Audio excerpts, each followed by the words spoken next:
Assalamualaikum warahmatullahi wabarakatuh. Alhamdulillah alladzi bi ni'matihi tatimmus shalihat.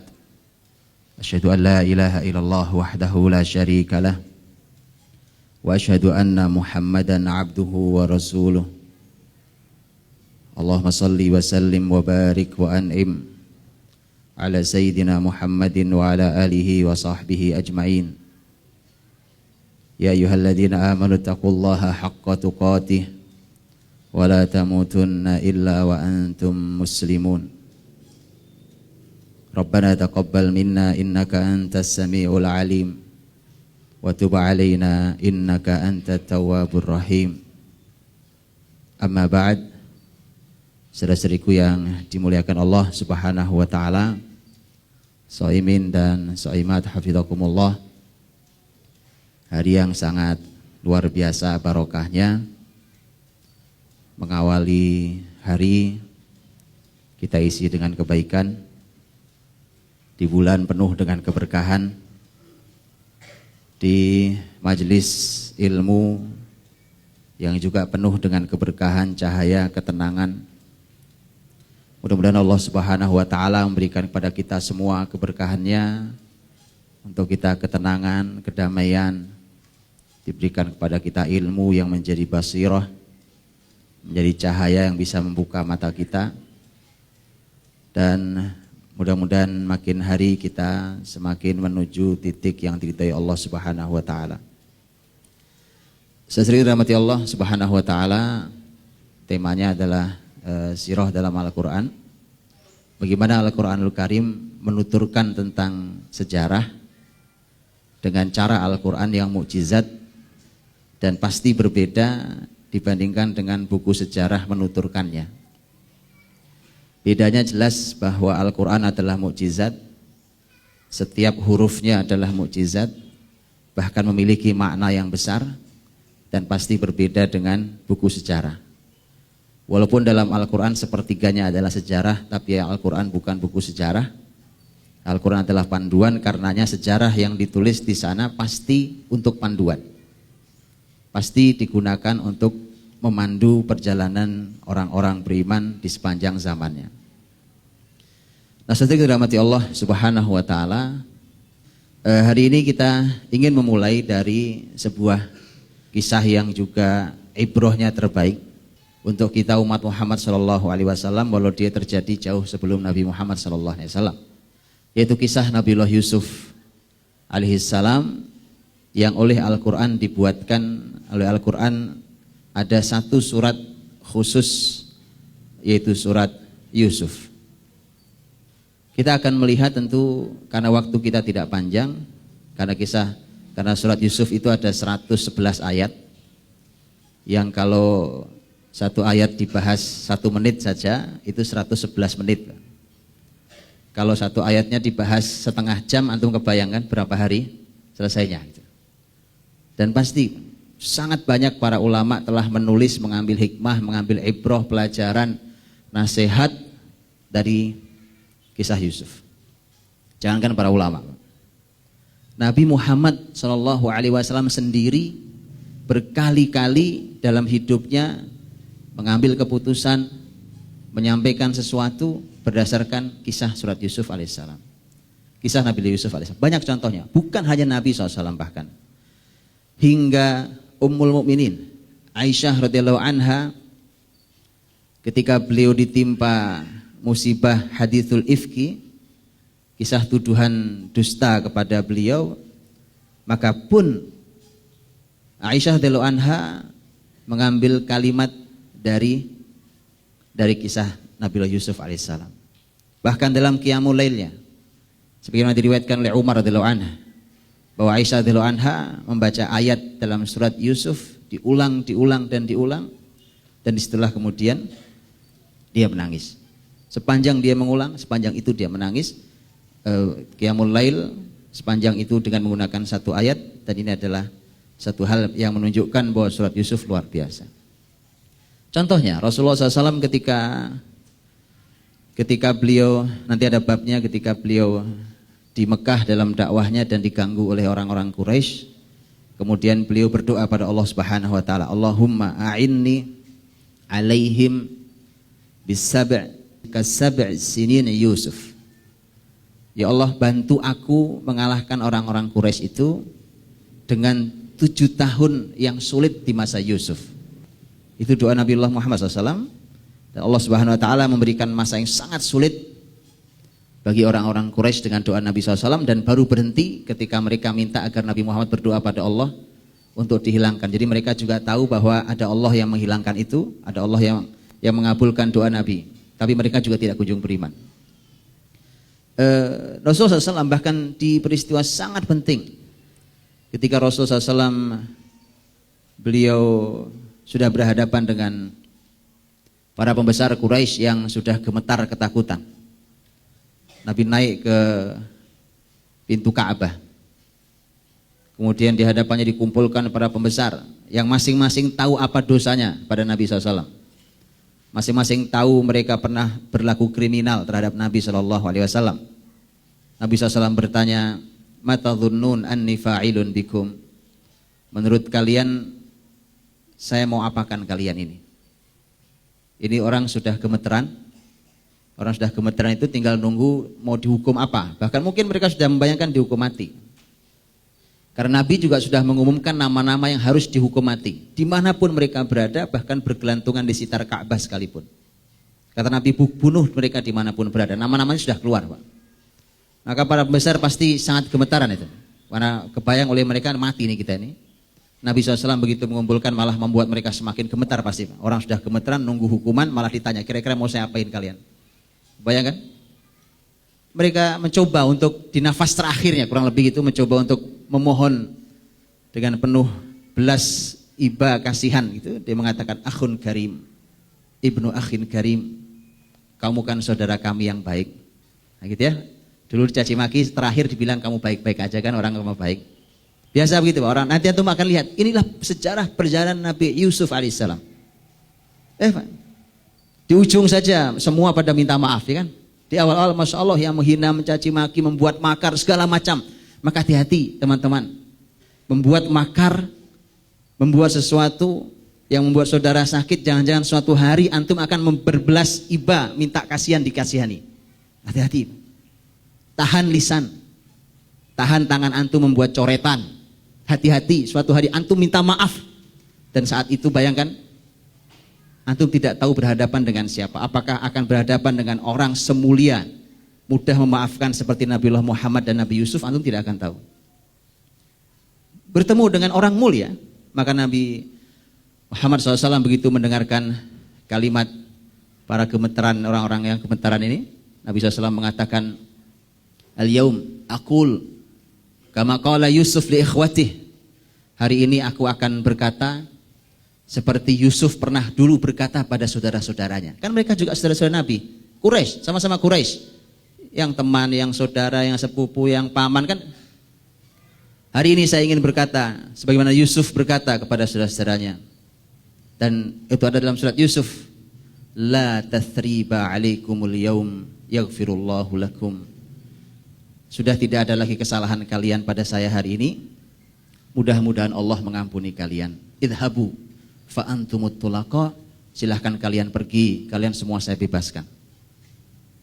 Nabi SAW menukil untuk memaafkan, dan oleh ahli sejarah disebut bahwa ini momentum yang sangat dahsyat yang disebut sebagai al-afu indal maqdirah. Mampu memaafkan saat mampu membalas. Itu enggak sembarang orang, Pak. Antum boleh uji nanti di diri antum, nanti kita sampai di ujung kisah Nabi Yusuf, antum akan bayangkan bagaimana kemampuan ini tidak semua orang punya. Kalau punya itu orang mulia luar biasa, Pak. Dia mampu memaafkan saat seharusnya dia mampu membalasnya. Dan ini dimiliki, dan ini akhlak para nabi. Rasulullah Muhammad SAW, Nabi Yusuf alaihissalam dan seterusnya. Dan bukan hanya itu, Nabi bahkan di akhir hidupnya juga Nabi sempat mengeluarkan tentang kalimat Nabiullah Yusuf alaihissalam ketika Nabi memarahi atau menegur Aisyah radhiyallahu anha karena tidak mau menjadikan ayahnya Abu Bakar sebagai imam saat Nabi sakit dan seterusnya. Silakan baca dalam sirah Nabawiyah.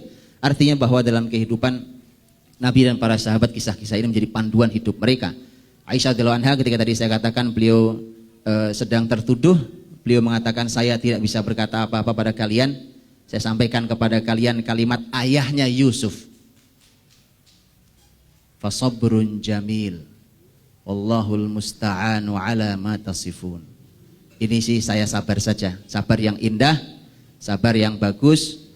Sesungguhnya Allah, hanya kepada Allah lah aku minta pertolongan atas semua yang kalian sampaikan. Ini tentang Aisyah radhiyallahu anha, bahkan menukil kalimatnya ayahnya Nabiullah Yusuf alaihissalam, yaitu Nabiullah Ya'qub alaihissalam. Saya sedikit rahmati Allah subhanahu wa ta'ala. Jadi artinya bahwa betapa kehidupan para nabi, kisah-kisah terdahulu itu menjadi ibrah yang luar biasa. Makanya kalau antum buka di akhir surat Yusuf, Allah berfirman, laqad kana fi qasasihim ibrah liulil albab. Sungguh pada kisah-kisah mereka ada ibrah, ada pelajaran. Ibrah itu, Bapak Ibu dirahmati Allah, kata ibr, ain ba ra itu sebenarnya kalau antum dari sini ke sana itu namanya nyebrang jalan, betul? Dan itu ibr. Jadi kalau antum ada jalan, antum nyebrang namanya ibr. Antum ada jembatan nyebrang juga demikian. Mengapa sejarah dulu Allah harapkan menjadi ibrah? Agar terhubung, Pak, antara kita hidup di zaman sekarang dengan zaman manapun. Nabi Yusuf hidupnya kapan? Nabi Muhammad hidupnya kapan? Para sahabat hidupnya kapan? Betul? Fir'aun hidupnya kapan? Tapi disuruh letakkan jembatannya, diletakkan jalannya agar kita bisa sampai ke mereka untuk mengambil pelajaran dari kehidupan mereka. Disebut dengan ibrah. Sungguh pada kisah-kisah mereka terdapat pelajaran bagi orang-orang yang mau berpikir. Makanya harus berpikir. Dan ini mengakhiri surat Yusuf, dan mengawali surat Yusuf pun kita diminta untuk berakal. Diminta untuk kita untuk berakal. Karenanya kisah-kisah ini tidak akan bermanfaat sebelum kita menggunakan akal kita. Maka harus orang-orang yang berakal, orang-orang yang mau menganalisa, mau mempelajari, bertanya kepada para ulama sehingga bisa mendapatkan pelajarannya. Hadirin, hafizakumullah. Kita mulai di ayat-ayat ini, tentu saya tidak akan mengurutkan satu persatu. Kita akan lihat beberapa hikmahnya. A'udzubillahi minasyaitonirrajim. Bismillahirrahmanirrahim. Alif lam ra, tilka ayatul kitabil mubin. Inna anzalnahu Qur'anan Arabiyyan la'allakum ta'qilun. Pembukaannya Allah Subhanahu wa taala mengatakan alif lam ra, inilah ayat-ayat dalam kitab yang jelas, yang nyata. Kami turunkan kepadanya Quran yang berbahasa Arab. Mudah-mudahan kalian berakal. Ini menjadi mukaddimah yang luar biasa, bahwa Allah sampaikan Al-Quran ini Allah pilihkan dengan bahasa Arab. Qur'anan Arabiyya la'allakum ta'qilun. Para ulama tafsir mengatakan kata ta'qilun, kalian berakal, artinya adalah kalian berilmu. Makanya menjadi satu poin, bahwa tanpa orang mau berakal gak punya ilmu. Dan Quran itu ternyata memang baru bekerja kalau orang mau berilmu dalam kehidupan seseorang. Mengapa? Ini para ulama mengatakan, mengapa harus berbahasa Arab? Memangnya kalau pakai bahasa lain kita tidak bisa berilmu. Karena Qur'anan Arabiyyah la'allakum ta'qilun. Quran yang berbahasa Arab, mudah-mudahan kalian berakal. Memangnya kalau pakai bahasa Indonesia umpamanya kita tidak bisa berakal? Imam Ibnu Katsir rahimahullah taala dalam tafsirnya menjawab luar biasa jawabannya. Saya bacakan jawabannya. Beliau mengatakan wadzalik li'anna lughatal Arab afsahul lughat. Itu dikarenakan, kata beliau, bahasa Arab, bahasanya orang-orang Arab itu bahasa yang paling fasih. Paling fasih bahasanya. Fasih itu artinya mereka punya bahasa yang memang baik, punya landasan yang kokoh dan kuat. Bapak Ibu pernah membaca tulisan bahasa Indonesia zaman penyair-penyair Indonesia dahulu, Pak? Pernah ya, umpamanya siapa penyair tuh? Ya, Khairil Anwar atau pernah baca? Antum baca atau zaman-zaman kemerdekaan antum baca tulisan itu bahasa Indonesia. Antum menjumpainya agak janggal, betul? Agak janggal nih, bahasa begini amat. Kata-katanya janggal, kosakatanya tidak lazim, susunannya pun tidak lazim. Belum lagi ejaannya juga tidak lazim. Ini berbeda sekali dengan bahasa Arab. Bahasa Arab dari mulai zaman sebelum Nabi Muhammad lahir sampai hari ini Quran masih ada, dan Quran paling sangat berjasa kepada orang-orang Arab karena inilah yang menjaga bahasa mereka. Karena tanpa Quran mereka bicara tidak saling paham, Pak. Tidak usah Arab bagian timur, umpamanya wilayah Saudi dan sekitarnya berbincang dengan Arab bagian barat, Maroko, Aljazair, Tunisia. Itu jelas nggak saling paham. Jangan kan gitu. Saya bertemu dengan orang Aljazair dan dia bilang kami nih orang Aljazair Utara berbicara dengan gaya Aljazair Utara, ketemu dengan orang Aljazair Selatan, mereka bicara dengan gaya Selatan, kami tidak saling paham. Padahal ngakunya bicara bahasa Arab itu. Tapi semakin mereka mendekati Quran, bahasanya, baik grammarnya segala macam, maka mereka akan saling paham di antara mereka. Jadi Quran ini memang benar-benar menyatukan Arab, Pak. Benar-benar menyatukan Arab. Dan ternyata bukan hanya Arab. Karena di peradaban Islam zaman manapun selalu bahasa Quran adalah bahasa persatuan. Makanya sebagaimana antum semangat belajar bahasa asing yang lain, maka bersemangatlah lebih dari itu untuk belajar bahasa persatuan ini. Imam Ibnu Katsir mengatakan, karena bahasa Arab adalah bahasa yang paling fasih. Wa abyanuha wa awsa'uha, yang paling jelas dan paling luas. Atau pernah melihat kamus bahasa Indonesia kan? Kamus bahasa Indonesia. Yang paling tebal berapa halaman? Kamus bahasa Indonesia. Atau berapa jilid? Kamus bahasa Indonesia untuk menjelaskan kata-kata dalam bahasa Indonesia. 1 jilid. Nanti antum cari berjilid-jilid kamus bahasa Arab. Berjilid-jilid. Bisa puluhan jilid kamus bahasa Arab. Bahasa yang sangat luas. Bahkan mereka bisa mengungkapkan sesuatu, satu hal atau sesuatu dengan sekian puluh nama. Contohnya pedang, bawahnya kan, dan orang Arab senang sekali, bangga sekali dengan pedang, gitu ya. Atau khomer yang mabuk kan, mereka dulu sangat akrab, mereka bisa menyebutkan sesuatu yang sangat mereka sukai itu dengan sekian banyak kosakata. Nah karena itulah ketika Quran mengambil pilihan kata dari sekian banyak kata untuk mengungkap sesuatu itu, diambil oleh Quran satu dari sekian banyak, maka pasti yang diambil Quran memiliki nilai mukjizat untuk lafaz dalam Al-Quran Al-Karim. Kemudian wa aktsaruha ta'diyatan lil ma'ani allati taqumu bin nufus. Dan bahasa Arab itu bahasa yang paling banyak mampu mengungkapkan makna dalam jiwa. Untuk pernah nggak? Saya biasanya di sini perbandingannya kalau teman-teman yang berbahasa daerah, ada di antara antum yang berbahasa daerah ya, dia akrab dengan bahasa daerahnya, terus nggak jauh-jauh dia berbahasa Indonesia. Baik. Saking tidak ada yang bisa mengungkapkan makna dalam hatinya, akhirnya dia ngomong bahasa daerahnya. Dia bilang, kalau di bahasa daerah saya begini, apa ya bahasa Indonesianya? Ini Pak, enggak pas banget itu. Gitu. Tidak mampu mengungkapkan apa yang ada dalam jiwa. Dan kata Imam Ibnu Katsir, bahasa Arab bahasa yang paling mampu mengungkapkan apa yang diinginkan oleh jiwa. Jadi tidak sembarang Allah pilihkan bahasa ini menjadi bahasa kitab sucinya, Qur'anan Arabiyyah. Kemudian beliau katakan falihada unzil asyraful kutub bi asyrafil lughat ala asyrafir rusul bisafarah asyrafil malaikah wa kana dzalika fi asyraf biqa'il ard wa fi asyraf syuhuris sanah fakamula lahu syaraf min kullil wujuh. Maka kata Ibnu Katsir rahimahullah, karenanya kata beliau, inilah kitab yang paling mulia yang diturunkan oleh Allah Subhanahu wa taala.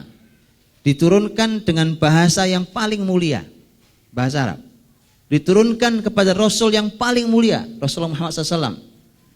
Dengan perantara malaikat yang paling mulia, malaikat Jibril alaihissalam. Diturunkan di bumi yang paling mulia, di Mekah dan Madinah. Kemudian diturunkan di bulan yang paling mulia, bulan ini, bulan Ramadan. Maka kata beliau, maka sempurnalah kemuliaannya dari semua sisi. Luar biasa yang Ibnu Katsir ketika menafsirkan ayat Qur'anan Arabiyyah la'allakum ta'qilun. Maka tidak bosan-bosan ya saya sampaikan ke Bapak Ibu dirahmati Allah Subhanahu wa taala bahwa belajar bahasa Al-Qur'an itu sesungguhnya adalah belajar tentang banyak hal, Pak. Belajar tentang kitab suci, belajar tentang Rasul kita, belajar tentang makna yang tidak bisa diungkap oleh bahasa lain. Baik, belajar tentang panduan hidup kita, belajar tentang persatuan dan seterusnya. Maka pelajarilah bahasa Al-Qur'an Al-Karim. Nahnu naqussu 'alaika ahsanal qasasi bima auhayna ilaika hadzal Qur'an. Allah Subhanahu wa taala menyampaikan dengan kata ahsanal qasas. Ahsanal qasas artinya kisah terbaik. Kisah terbaik. Kisah terbaik bukan hanya Yusuf. Karena bima auhayna ilaika hadzal Qur'an. Karena semua yang diwahyukan Allah dalam Al-Qur'an adalah merupakan kisah yang terbaik. Tetapi ayat ini diletakkan oleh Allah Subhanahu wa taala dalam surat Yusuf. Karenanya memiliki sebuah sentuhan yang sangat spesial buat kisah Yusuf alaihissalam. Untuk itulah ahsanal qasas itu bisa dari dua sisi. Sisi yang pertama adalah memang kisahnya sangat istimewa. Dituturkan dengan cara yang istimewa. Karena kalau antum tanyakan kepada para ahli berkisah, para sutradara, para pembuat skenario dan seterusnya, mereka bertutur. Maka cara bertutur Allah dengan kisah-kisah umat terdahulu adalah yang terbaik. Dan antum boleh lihat, karena antum lihat di dalam bahasanya, ini bukan waktu kita membahas itu, tapi saya tunjukkan sedikit. Sekali waktu beruntut kronologis dari mulai kecil, tumbuh besar, terus sampai meninggal. Seperti ini kisah Yusuf alaihissalam. Kronologis kisahnya. Ada yang kisah tiba-tiba langsung dari akhir, dari belakang, ditarik ke depan, gitu. Dengan pilihan cara bertuturnya, dengan peristiwa-peristiwa, bahkan beberapa menjadi sebuah pelajaran, makanya perlu orang cerdas. Antum kalau lihat kisah Nabiullah Musa alaihissalam, merupakan kisah yang sangat banyak disebut dalam Quran, itu diletakkan Allah di banyak sekali surat, menjadi semacam puzzle.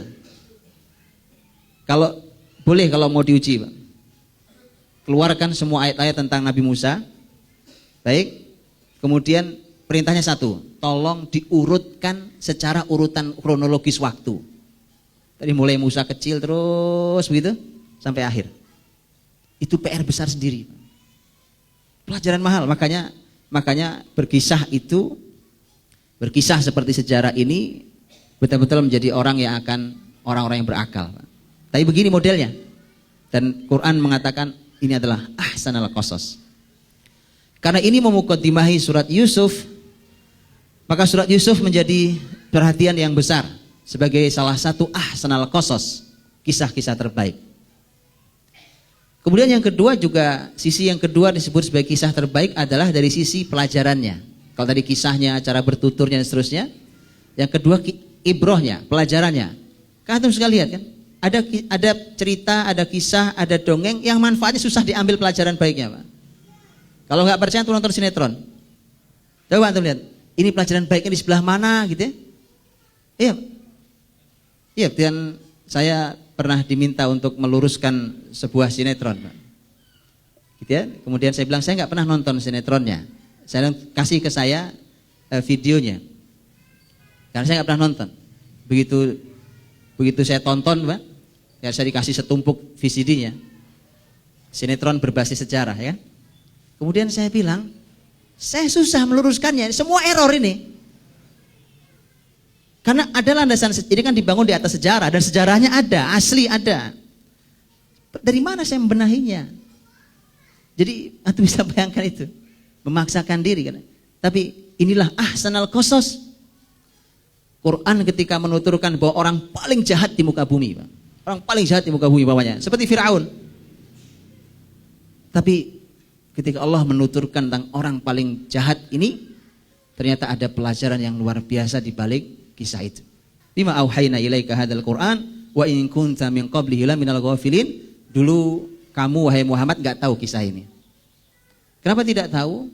Kisah Yusuf alaihissalam termasuk kisah yang tidak diketahui oleh orang-orang Arab. Tidak secara global, apalagi detail.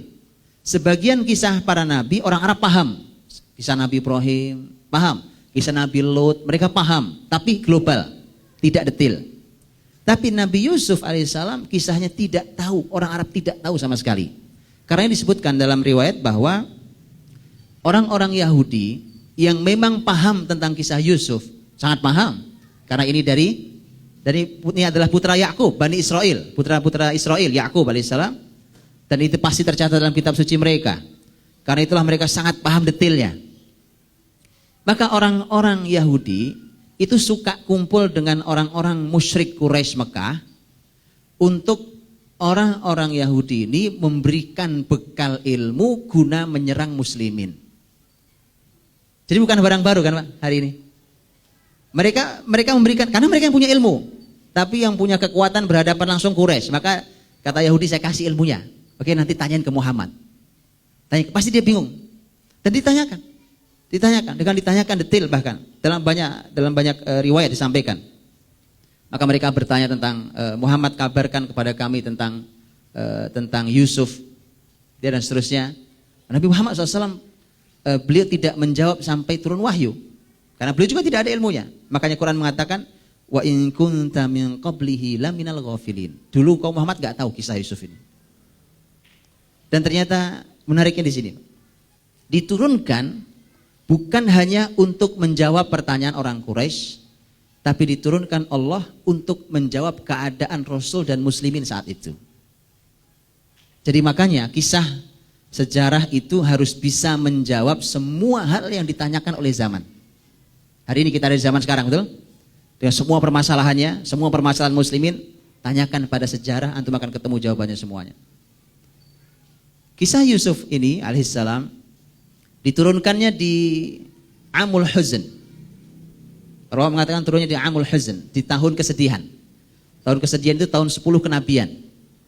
Berturut-turut meninggalnya Abu Thalib, Nabi sangat sedih. Bahkan Abu Thalib yang buat Nabi sedih diantaranya selain Abu Thalib sangat banyak jasanya. Yang paling sedih Nabi SAW tidak mampu menghantarkan Abu Thalib untuk mengucap syahadatain di akhir hidupnya. Setelah kemudian meninggal 3 bulan setelahnya meninggal istri tercinta beliau yang luar biasa membantu dakwah beliau, yaitu Khadijah radhiyallahu anha. Kesedihan beliau naik ke Taif tahun 10 Hijri, 10 kenabian. Dilempari orang-orang Taif berdarah-darah. Bayangkan jalan kaki teman-teman sekitar 70-an kilo jalan kaki naik gunung. Gitu ya. Jadi kalau hari ini kita bangga dengan naik gunung, antum boleh cobain gunung Taif. Dari Mekah jalan kaki itu kurang lebih 70 kilo lebih. Itu jalan kaki dan naik ke gunung. Makanya Nabi SAW orang yang dahsyat di situ. Hanya berdua dengan putra angkatnya Zaid bin Harith radhiyallahu anhu, kemudian pulang dalam keadaan berdarah-darah. Kesedihan luar biasa. Dan Nabi tidak bisa melupakan kesedihan itu. Bahkan Nabi sudah pindah ke Madinah. Saking dalamnya kesan tentang dilempari oleh orang-orang Taif. Di saat keadaan sangat sulit itulah turun surat Yusuf. Berarti surat Yusuf sebenarnya adalah bagian dari surat besar yang menjawab kesedihan Nabi SAW. Nah, isinya apa? Harus belajar dari awal sampai akhir. Sebenarnya ada salah satu materi kita yang saya naikkan adalah tentang ayat-ayat hiburan. Ayat hiburan untuk Nabi SAW di tengah dakwah Nabi SAW yang sangat melelahkan dan terkadang menyedihkan. Ya, dan ternyata salah satu jawabannya adalah ada dalam surat Yusuf ini. Setelah semua muqaddimah ini, barulah Allah Subhanahu wa taala memulai kisahnya. Dimulai dengan idqala Yusuf li abih, ya abati inni ra'aitu ahada asyara kaukaba wasyamsa wal qamara ra'aituhum li sajidin. Ketika Yusuf berkata pada ayahnya, ayah saya bermimpi. Saya melihat dalam mimpi ada 11 bintang, matahari dan bulan semua sujud pada saya. Ayat ini subhanallah. Antum lihat bagaimana surat, antum bayangkan ini kalau ini bertutur kisah ya. Antum lihat bertutur kisah. Begitu dibuka itu layar pertama itu mimpi, Pak. Mimpi tidur. Orang tidur, oke? Kemudian dalam mimpinya dia melihat itu. Itu awal kisah sebelum dengan kenapa dimulai dari sini? Ini luar biasanya. Kenapa dimulai dari sini? Tidak dimulai umpamanya dari pengasuhan Yakub, dari umpamanya bagaimana Yakub dengan putra-putranya, bagaimana putra-putranya mulai ada bibit hasad pada Yusuf. Nah, dimulai dari dialog tentang mimpi karena inilah nanti yang menjadi awalan dan akhiran untuk kebesaran Yusuf. Bagaimana ceritanya? Kalau antum perhatikan ini tentang tema mimpi, tentang tema mimpi. Kalau antum perhatikan tentang tema mimpi, inilah yang nanti luar biasa dalam surat Yusuf ketika berpadu dua mimpi. Betul? Yusuf di awal kisah ini bermimpi, melihat 11 bintang, matahari dan bulan sujud padanya. Raja di Mesir saat Yusuf masih di penjara pun bermimpi, betul? Apa yang dimimpikannya? Dia bermimpi melihat sapi, ada sapi yang gemuk-gemuk sab'a baqaratin siman, ada ya'kuluhunna sab'un ijaf, ada sapi gemuk-gemuk 7 dimakan sapi yang kurus-kurus, ya. Ada 7 tangkai gandum yang bagus, ada 7 yang kering. Dan ini dua mimpi yang di ujung nih yang nanti akan bertemu, dan di tengahnya nih jembatannya adalah mimpi 2 orang yang dipenjara bersama Yusuf. Wa dakhala ma'ahu sijna fatayan. Ketika 2 orang anak muda masuk penjara bareng-bareng Yusuf. Yang satu berkata, inni arani a'siru khamra. Yang satu bilang, saya Yusuf, saya ini mimpinya memerahkan anggur buat majikan saya, buat sang raja. Karena yang di penjara ini, kisah anak muda yang di penjara ini, yang satu disebutkan oleh para ulama tafsir adalah memang dia kerjanya tukang menyediakan minum raja. Makanya mimpinya pun merah minuman, gitu ya. Orang mimpi nggak jauh dari yang diinginkan kadang-kadang. Karena sebagian mimpi itu memang hadithun nafs, ungkapan jiwa. Nabi menyebut mimpi itu ada 3 jenis, ya. Ada mimpi yang memang dari setan, itu mimpi yang menyedihkan. Ada mimpi yang sifatnya hadithun nafs, keinginan jiwa. Bapaknya antum pengen tadi kan, atau kebiasaannya apa gitu ya, pengen makan bakso terus mimpi makan bakso, itu nggak aneh, itu nggak ada artinya kalau itu. Itu memang antum pengen makan bakso berarti. Ada antum pengen mimpi pengen jadi pejabat gitu ya, terus jadi pejabat itu mimpi pengen itu, hadithun nafs namanya. Tapi yang ketiga itu adalah mimpi yang ada takwilnya. Dan ini harus ada yang menafsirkannya dan harus ahli ilmu. Kalau di Indonesia agak berhati-hati tolong, karena ini di sini bedanya tipis antara ahli ilmu dengan dukun.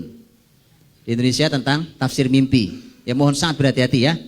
Ini dalam Islam ada ilmunya. Kalau ada di antara antum yang mau fokus di sini luar biasa. Di Indonesia diperlukan ahli ilmu, dan sepanjang sejarah Islam ada para ulama yang ahli juga dalam masalah tafsir mimpi. Karena Nabi SAW mengatakan tentang istimewa mimpi, bahkan kisah ini dimulai dari mimpi. Maka memang harus ada yang ahli, Pak. Jadi ada boleh di antara antum yang nanti mengambil keahlian ahli takwil mimpi. Oh ini mulia. Nabi SAW katakan ketika nubuah terputus, tidak tersisa kecuali mubasyirat. Tidak ada yang tersisa dari kenabian. Begitu kenabian putus, yang tersisa tinggal mubasyirat. Mubasyirat itu artinya adalah kabar gembira. Kabar gembira, kabar gembira. Dan al-mubasyirat, kabar gembira itu diletakkan Allah dalam mimpi. Jadi mimpi itu, Masya Allah, itu memberi kabar gembira, itu harus disampaikan. Cuma harus tahu yang menyampaikan. Ini apa maknanya? Jadi lihat, kisah besar ini pun dimulai dari mimpi. Ini mimpi tidur betulan ini. Ya, mimpi tidur betulan. Bahwa Yusuf bermimpi seperti itu. Nanti di ujungnya sang Raja Mesir juga bermimpi. Di tengah ini yang menjadi penjembatan adalah 2 orang yang masuk penjara bersama Yusuf. Dan ternyata juga bermimpi. Yang satu mimpi memerah minuman tadi. Inni arani a'siru khamra. Kemudian yang lainnya mengatakan bahwa saya bermimpi membuatkan roti, tapi roti dimakan oleh burung. Ta'kulut tayru min. Nabi ta'wilih. Dimakan oleh burung roti itu. Kenapa dia mimpinya buat roti dan dimakan burung? Karena memang dia pekerjaannya tukang buat roti untuk raja. Gitu ya, dan dua-duanya ini di penjara. Dalam tafsir ini disebutkan dua-duanya ini karena mereka melakukan salah satu dari 2 orang ini dicurigai telah meracun rajanya. Ya, telah meracun rajanya. Disebutkan dalam tafsir ya, bahwa mereka telah meracun rajanya. Kemudian yang aneh memang ada nih kalimatnya di dalam tafsir, bahwa masyarakat ini karena ngelihat pemimpinnya kelamaan menjabat dan sudah bosan masyarakatnya, Pak. Jadi ada masyarakat bosan lihat pemimpinnya. Dia lagi naik gitu ya. Kalau pemimpinnya bisa memakmurkan masyarakat, keadilan ditegakkan, nggak ada kata bosan pasti. Pasti mereka akan sayang, bahkan berdoa mudah-mudahan umur Anda panjang, Pak. Pasti ya. Tapi kalau orang sampai bosan kita ngeliat dia, itu pertanda, Pak. Ini ada masalah. Makanya mulailah dibisiki, udah diracun aja biar cepat mati.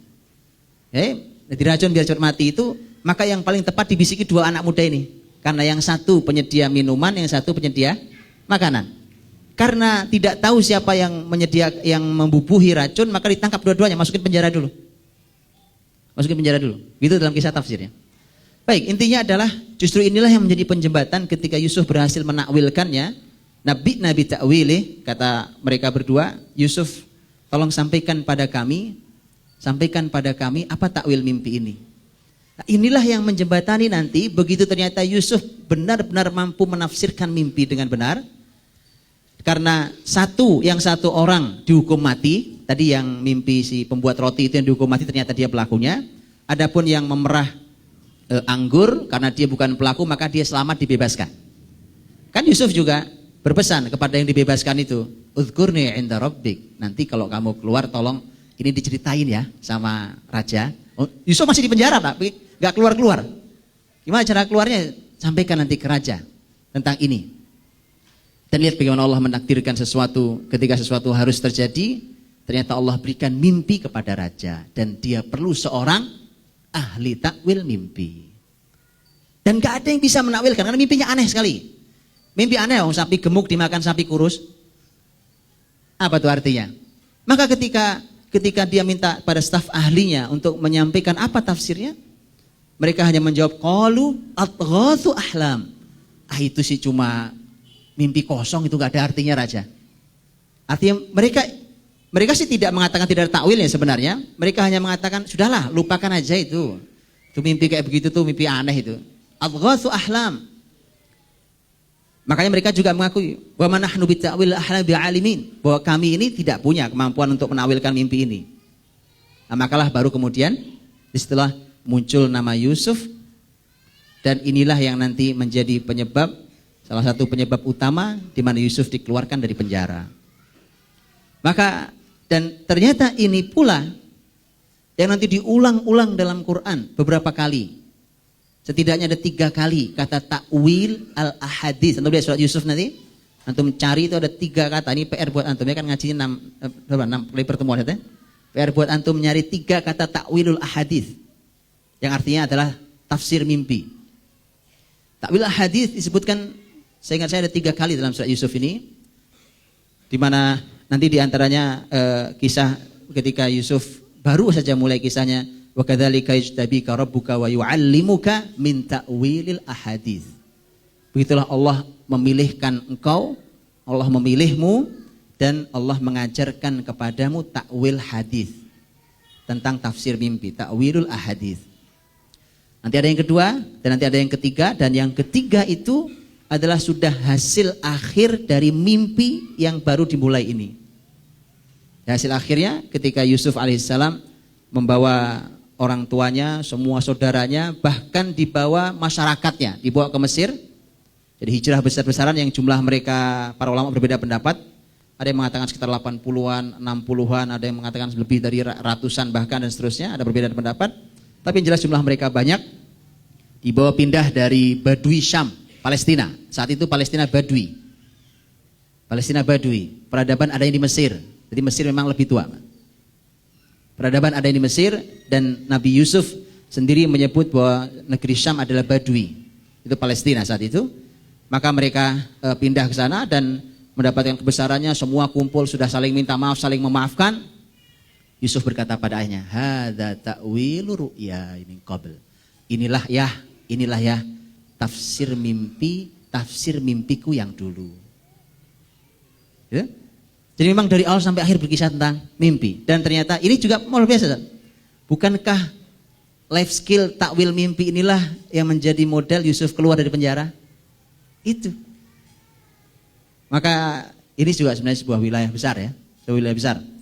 Apalagi kalau antum mau menyelamatkan akidah masyarakat ini juga diantaranya karena mereka salah kalau mimpi nanya ke dukun, maka kalau Rex pasti mimpi kan bahaya itu, Pak.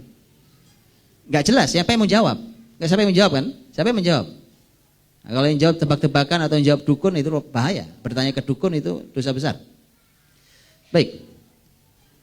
Kemudian itu mimpinya dan mimpinya Nabi Yusuf alaihissalam, mimpinya ada dia melihat 11 bintang. 11 bintang. Kemudian melihat matahari dan bulan. Siapa 11 bintang? Saudara-saudaranya. Karena Yusuf punya saudara 11, 10 plus 1, Bunyamin. Jadi 11. Siapa matahari? Siapa yang dimaksud dengan matahari? Aku lihat 11 bintang, matahari dan bulan semua sujud kepadaku. Siapa matahari? Siapa matahari? Imam Ibnu Katsir menyampaikan tentang ini. Matahari adalah ayahnya, Yakub alaihissalam. Siapa bulan? Siapa bulan? Ibunya. Ibunya. Para ulama tafsir berbeda pendapat. Apakah ibunya Yusuf masih hidup? Bahkan saat nanti, karena di dalam ketika nanti sampai ke Mesir, kemudian datang semua dibawa keluarga besar Yusuf, kemudian dimuliakan di dalam istana Yusuf, wa rafa'a abawaihi 'alal 'arsy wa kharru lahu sujada. Ketika Yusuf mempersilahkan kedua orang tuanya. Tapi para ulama tafsir untuk duduk di singgasana Yusuf dimuliakan dan semua mereka sujud di hadapan kedua orang tuanya. Tapi para ulama tafsir berbeda pendapat apakah ibunya Yusuf masih hidup atau tidak. Ada yang mengatakan masih hidup dengan ayat itu, ada yang mengatakan sudah meninggal dan yang hadir saat itu bukan ibunya tapi bibinya. Wallahu a'lam bishawab. Tapi yang jelas bahwa yang Syams adalah ayahnya dan yang Al-Qamar adalah ibunya. Lihat bagaimana ilustrasi menarik. Betul? Untuk tema suami istri, laki-laki adalah matahari, perempuan adalah rembulan. Boleh ya diurai, diambil hikmah besarnya? Matahari ya, Pak. Sama-sama bercahaya, betul? Tapi matahari memang bercahaya dan menghadirkan rasa panas. Dan panas itu manfaat. Walaupun kalau kelamaan gosong.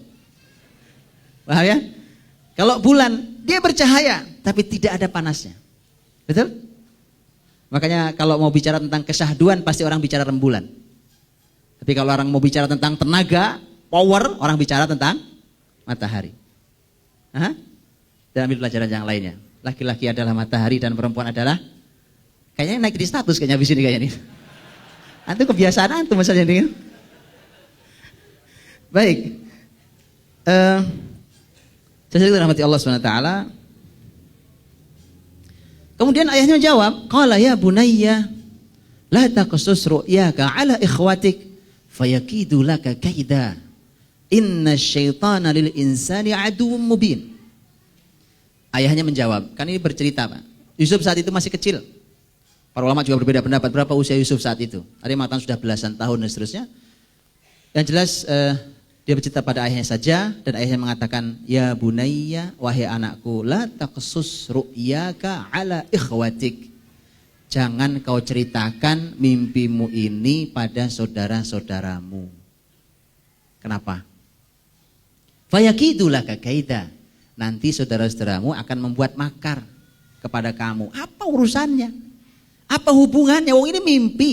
Bulan, bintang, matahari, bulan. Sujud. Apa urusannya sama saudara saya yang akan membuat makar kepada saya kan? Begitu? Tapi karena ini yang menjawab adalah Nabiullah Yakub alaihissalam. Nabi yang diberikan Allah ilmu. Yang juga punya keahlian dalam menafsirkan mimpi. Maka Yakub tahu persis apa tafsirnya. Dan Quran tidak menyampaikan. Di Quran tidak disampaikan.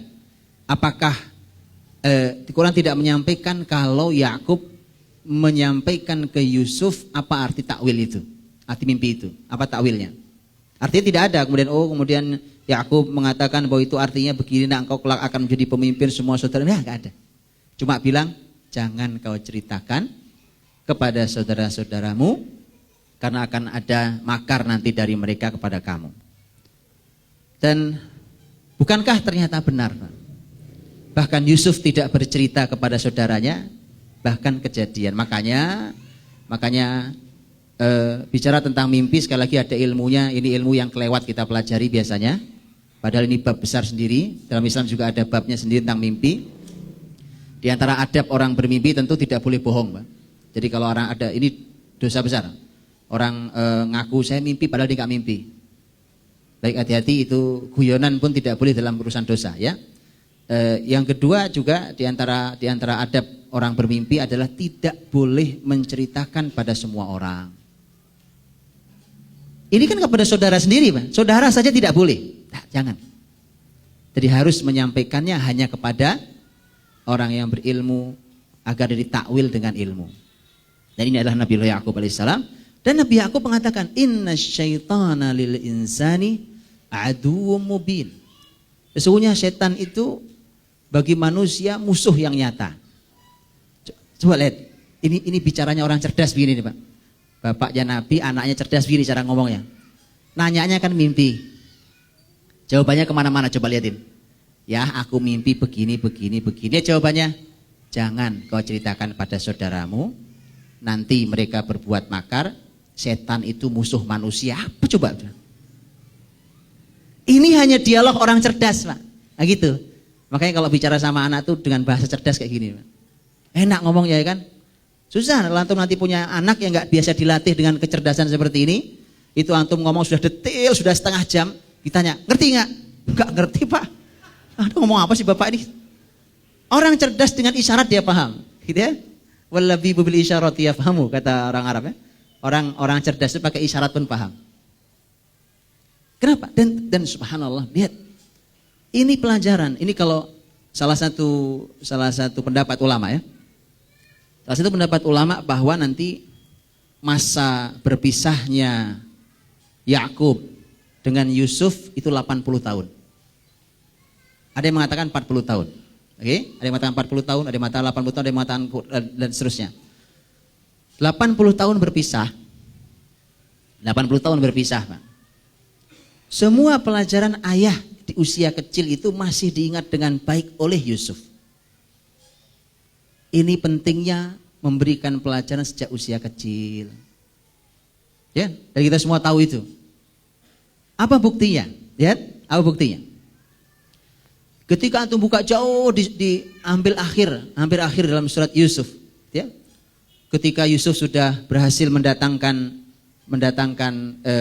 saudara-saudaranya, keluarganya, kemudian dia bersyukur kepada Allah Subhanahu wa taala bahwa didatangkannya semua kerabatnya, kemudian bersyukur. Dia berkata, Rabbi qad ataitani minal mulk. Ya Allah, Kau sudah berikan aku kerajaan. Wa 'allamtani min ta'wilil ahadits, dan Kau telah mengajarkan kepadaku tafsir mimpi. Dibawa lagi kan? Karena itu sesuatu yang banyak kisahnya dari awal. Dari mulai membuktikan mimpi sampai yang menyelamatkan keluar dari penjara. Fatiras samawati wal ard anta waliyyi fid dunya wal akhirati fani muslima wal hikni bis solihin. Sebelum ini kan ada dua ayat yang di mana Yusuf bersyukur pada Allah Subhanahu wa taala. Sebelum ayat yang bersyukur ini, ayat sebelumnya Yusuf mengatakan wa qad ahsana bi id akhrajani minas sijni wa jaa bikum minal badwi min ba'di an nazagha asyaitanu baini wa baina ikhwati. Nabi Yusuf di hadapan saudaranya, bapak ibunya, dia berkata, saya ini bersyukur ketika Allah Subhanahu wa taala itu berbuat baik pada saya. Allah itu baik sama saya. Qad ahsana bi id akhrajani minas sijn, ketika saya dikeluarkan dari penjara. Dikeluarkan dari penjara. Kemudian wajaa bikum minal badwi. Kemudian sekarang kalian semua saudara-saudara saya dihadirkan dari Badui. Dari Badui Syam sekarang kumpul di sini. Kebahagiaan, kumpul bersama keluarga itu kebahagiaan, Pak, ya kan? Buktinya gampang. Kalau lebaran macet di mana-mana. Kumpul keluarga itu mahal sekali, ya. Wajaa bikum minal badwi min ba'di an nazagha asyaitanu baini wa baina ikhwati. Setelah sekian lama, setan itu memisahkan antara aku dan saudara-saudaraku ini. Lihat tuh. Bapaknya dari awal sudah bilang kan, waktu di awal masih kecil, dia bilang apa? Nah, setan itu musuh nyata buat manusia. Begitu di akhir kisahnya, setelah semua berkumpul dan saling memaafkan, Yusuf mengatakan, memang ini kerjaan setan yang memisahkan antara aku dan saudaraku. Walaupun nanti ada pelajaran lain, kita lihat pelajaran lainnya. Baik. Kemudian begitulah kemudian Allah Subhanahu wa taala menyampaikan tentang keistimewaan wa kadzalika yajtabika rabbuka yu'allimuka min ta'wil ahadits seterusnya. Mulai dikisahkan laqad kana fi Yusuf wa ikhwatihi ayatul lisailin, bahwa mulailah Allah bercerita tentang ada pelajaran pada kisah Yusuf dan saudara-saudaranya itu bagi siapapun yang mau bertanya. Makanya para ulama mengatakan bertanya itu memang jendela ilmu, bukan jendela ilmu, itu bertanya itu memang kunci ilmu besar. Orang kalau mau dapat ilmu besar nanya. Abdullah bin Abbas radhiyallahu anhuma, sahabat yang luar biasa ilmunya itu, di usia masih sangat muda, beliau ditanya, bagaimana Anda bisa punya ilmu sebesar ini? Jawaban Abdullah bin Abbas, u'titu qalban aqulan wa lisanan sa'ula. Aku dianugerahi Allah hati yang berakal dan lisan yang sering bertanya. Ya, jadi makanya dunia pendidikan itu istimewa kalau muridnya rajin nanya, Pak. Ya, saya bisa bedakan. Saya kalau masuk ke kampus gitu bawahnya bisa bedakan, Pak. Ini kampus nggak ada gregetnya, ini kampus ilmunya luar biasa. Kelihatan tuh, kelihatan, nggak bisa ditipu. Besok kalau nggak percaya antum undang saya ke sekolah antum, saya tahu. Ya, nah ini payah di sekolah ini. Kelihatan, Pak, orang kelihatan sekali. Karena masyarakat yang berilmu, orang-orang yang cerdas itu pasti dia akan banyak tergelitik di kepala, dia bertanya. Lisan Saul, lisan yang banyak sekali bertanya. Abdullah bin Abbas banyak tanya. Makanya di ayat ini disampaikan bahwa kisah Yusuf dan saudara-saudaranya adalah sebuah ayat tanda kebesaran Allah bagi yang mau bertanya. Ini agak aneh memang. Biasanya kan bagi yang mau berpikir, gitu ya, bagi yang mau belajar. Ini bagi yang mau bertanya. Lisailin. Baru dikisahkan. Idh qalu la Yusufu akhuhu ahabbu ila abina minna wa nahnu usbah. Inna abana lafi dhalalin mubin. Mereka berkata, ini saudara-saudaranya yang 10 orang, minus Benyamin dan Yusuf. Yang 10 orang bilang ini Yusuf sama saudaranya, maksudnya Benyamin, ini dua anak ini lebih dicintai ayah kita daripada kita. Ini pelajaran luar biasa, Bapak Ibu. Nabi Yakub alaihissalam adalah nabi yang dipuji Allah Subhanahu wa taala. Dengan keistimewaannya. Bahwa dengan semua keistimewaan itu pun ternyata anak-anaknya masih salah paham. Masih salah paham. Anak-anaknya masih mengatakan ini bapak gak adil. Cintanya tidak adil. Lebih perhatian sama adik kita 2 orang itu daripada kita yang besar-besar ini. Padahal wa nahnu usbah. Kan kita ini kan saudara semua. Nahnu usbah. Usbah itu sekelompok orang. Loh kami ini kan satu kelompok. Saudara, kita ini sama-sama anaknya ayah. Ayah tidak adil. Makanya di ujung ayatnya mengatakan inna abana lafi dhalalim mubin. Ayah kita ini ada dalam kesalahan yang nyata. Dhalal di situ artinya kesalahan, bukan kesesatan. Nanti di dalam di surat Yusuf ini ada beberapa kata dhalal, tapi kata dhalal itu semuanya dhalal ternyata. Kata dhalal itu semua dari kata salah itu artinya ternyata salah semua itu. Ya, baik. Lihat. Ketika mereka mengatakan itu, memang inilah yang sudah diwanti-wanti oleh Nabi Shallallahu Alaihi Wasallam. Tentu kita tidak mengatakan bahwa Nabi Yakub tidak berbuat adil, tetapi bahwa ini pelajaran bahwa seorang tua, ayah, ibu harus berlaku adil pada semua anak-anaknya. Dalam masalah urusan fisik, urusan kasih sayang, urusan perhatian, urusan pemberian, segala macam harus adil. Kalimat Rasul jelas. Kata Nabi SAW, bukankah kalian mau mereka kelak juga sama baktinya kepadamu? Kan kita pengennya semua anak baktinya sama, Pak. Anak 1, anak 2, anak 3, semua bakti. Maka berbuatlah adil pada mereka. Agar mereka kelak juga sama. Berbuatnya sama pada mereka. Agar kelak mereka berbuat sama baktinya kepada kita. Dan ini ternyata memang setidaknya ini menjadi pelajaran. Bahkan baru salah persepsi saja, salah anggapan dari anak-anak Yakub, efeknya buruk sekali. Ini hasad antar saudara, itu efeknya sangat buruk. Karena tahu apa kalimatnya? Uqtulu Yusuf, bunuh aja Yusuf. Coba bayangkan, bayang gak antum? Terbayangkah itu? Gara-gara iri, menurut mereka ayah tidak adil masalah cinta, mereka sampai mengatakan bunuh saja. Coba bayangkan itu. Itu buruknya hasad. Hati-hati, bersihkan hati dari dengki, hasad. iyyakum wal hasad. Kata Nabi SAW, jauhi hasad, dengki. Innal hasada ya'kulul hasanati kama ta'kulun narul hatab. Karena hasad itu akan memakan kebaikan-kebaikan sebagaimana api memakan kayu bakar. Ya, jadi sifat hasad hati-hati. Imam Ibnu Qayyim mengatakan, dosa pertama di muka bumi adalah hasad. Hah? Tahu di mana kisahnya? Dua putra Nabi Allah Adam alaihissalam. Dua putra Adam. Apa yang membuat mereka membunuh, yang satu membunuh yang lain? Hasad. Dan itu pula yang menjadi dosa pertama di langit. Ibnu Qayyim mengatakan. Emang apa dosa di langit, Pak? Ada dosa di langit? Iblis sama Adam. Begitu Allah perintahkan untuk sujud kan? Sujud semua. Iblis gak mau sujud. Apa kalimat dia? Ana khairum min, khalaqtani min nar wa khalaqtahu min tin. Kata iblis, saya kan lebih baik daripada dia ya Allah. Saya kau ciptakan dari api, kau ciptakan dia dari tanah. Iblis itu logika nggak masuk pun dipaksakan, Pak. Coba logika apa yang mengatakan bahwa api lebih baik daripada tanah? Itu alasannya logika apa itu? Tapi sudahlah, namanya iblis, pokoknya yang bunyi aja yang penting. Namanya gitu, sama. Logikanya nggak masuk pun belakangan.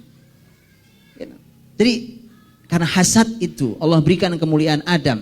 Bahkan yang lebih tua iblis disuruh sujud juga. Hasad. Jadi bersihkan hati dari hasad, dari dengki. Allah sasa.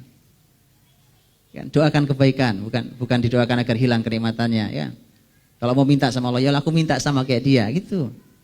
Bukan hasad. Ternyata hasad antar saudara itu hasilnya sampai mereka berencana membunuh Yusuf, sampai pembunuhan loh, Pak. Hasad itu sampai pembunuhan. Padahal ini saudara. Dan ini anak-anak Nabi. Siapa kita? Kita bukan nabi, bukan siapa-siapa, Pak. Ini anak-anak nabi.